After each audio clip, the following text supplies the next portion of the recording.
नमस्ते बच्चों। ये है तुम्हारा पाठ 15 और शीर्षक कामचोर। ठीक है, हम लोग इस पाठ को पढ़ेंगे। ये बहुत अच्छी सी कहानी है। वैसे बच्चों की कहानी है जो घर में बैठकर भी काम नहीं करते और उनमें इतनी भी समझ नहीं होती कि कौन सा काम कितनी स्थिरता से किया जाए, कैसे किया जाए। तो जब इन बच्चों को उनकी अम्मा ने, उनकी मौसी ने काम बताया तो सारे घर में एक भूचाल सा आ गया।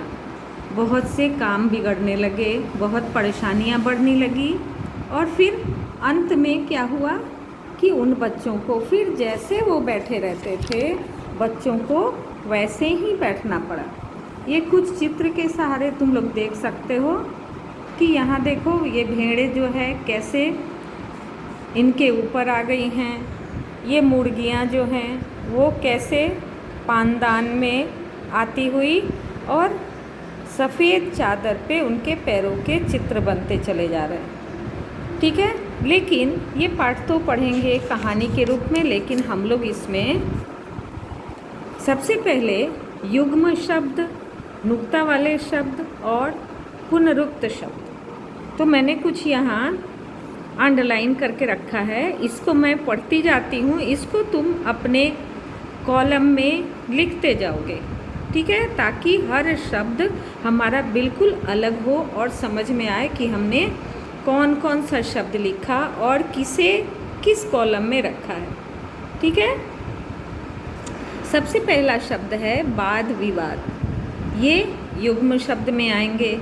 मोटे मोटे पुनरुक्त शब्द, जैसा मैंने पहले भी बताया था कि पुनरुक्त शब्द जो होते हैं, जो पहले शब्दों को दोबारा जब उसका उच्चारण करते हैं, उसे लिखते हैं, तो वो हमारे पुनरुक्त शब्द होते हैं। वो होते हैं युग्म शब्द की तरह ही, लेकिन ये शब्दों का फ़र्क यहाँ समझ रहे हो। जब शब्द लिखोगे तो तुम उसका फ़र्क अच्छे से समझ पाओगे।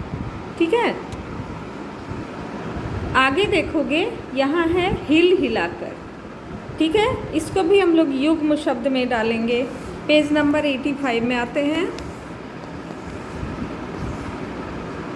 यहाँ अगला शब्द है खांसते खांसते। यहाँ देख पा रहे हो ना, ये शब्द दोबारा जब आए हैं तो ये हमारे पुनरुक्त शब्द में ही आएंगे।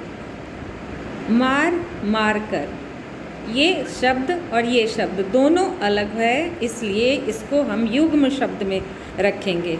और बीच बीच में बच्चों यहाँ तुम्हारा नुक्ता वाले शब्द जो हैं उसको भी लिखते जाओगे।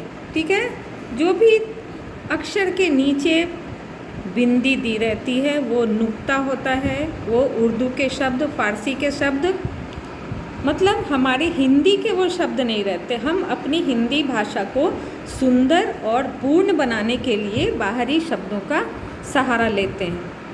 ठीक है, तो तुम लोग अलग अलग वर्ग में इसे लिखोगे। क्षण भर, उल्टे सीधे, ये दोनों शब्द तुम्हारे युग्म में आएंगे, लेकिन फूटते फूटते ये तुम्हारे पुनरुक्त शब्द हो जाएंगे। और इसके साथ ही ज़्यादा, जहाँ भी नुक्ता वाले शब्द दिखें उसको अलग कॉलम में रखोगे। मार मार कर, ये शब्द हम लोगों ने पहले लिखा, इसीलिए दोबारा नहीं लिखेंगे। मजदूर, यहाँ देखो कैसे बच्चों की भगदड़ मची हुई है। ये गमले में पानी देने जा रहे हैं। अब सोचो, इतनी यहाँ बच्चों की भीड़ है, अगर इतने बच्चों के हाथ से गमले में पानी आएगा तो गमले में पानी तो ठहरेगा नहीं, और अगर ठहर भी गया तो सारे पौधे पानी से खराब हो जाएंगे। यहाँ देखोगे, इसी तरह तुम्हें पंक्तियाँ पढ़नी हैं, एक एक पंक्ति को पढ़ते जाना है और इसे, इन शब्दों को उनके वर्ग में उनके हिसाब से लिखते जाना है। ऊट पटांग, इधर उधर, दौड़ती फरफराती, कत्थे चूने, हाथ मुँह, दिन भर, लष्टम पष्टम, भीड़ चाल, साथ साथ, ये इतने सारे शब्द हम लोग इस पाठ में पढ़ेंगे जो व्याकरण में हम लोग अलग अलग पढ़ते हैं, ठीक है ना। तो देख रहे हो तुम लोगों ने कितने सारे शब्द पढ़े इसमें, और इसके अलावा नुक्ता वाले शब्द। ये बहुत अच्छी कहानी है, इसको तुम लोग अच्छे से दोहराओगे, पढ़ोगे, फिर हम लोग कल इसका अभ्यास कार्य करेंगे, ठीक है बच्चों। पाठ को दोहराइए, समझिए और लिखने का अभ्यास कीजिए। Bye bye.